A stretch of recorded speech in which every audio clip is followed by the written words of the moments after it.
শ্রীরামপুর পার্লামেন্টের সমস্ত মানুষের কাছে হাত জোর করে করজোড়ে আমি আমার কৃতজ্ঞতা প্রকাশ করি।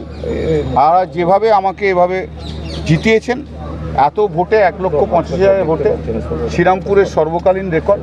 এবং আপনারা জানেন যে শ্রীরামপুর থেকে কখনো টানা দুবারের বেশি কখনো কোনো সাংসদ জেতেনি। সেটা গতবারই আমি 3বার করেছিলাম, এবারে 4বার হলো। শ্রীরামপুর মানে সেই দিক দিয়ে খুব সেন্সিটিভ একটা পলিটিক্যাল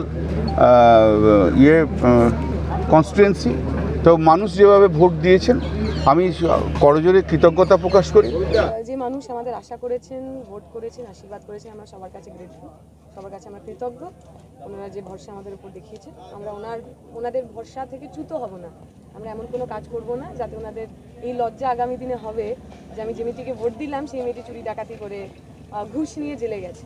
সেইটুকুনি প্রমিস, সেইটুকুনি কথা আমি ওনাদের দিতে পারি। যিনি এখান থেকে জিতেছেন তিনি যেন মানুষের জন্য কাজ করেন, এই আশা আমি রাখবো।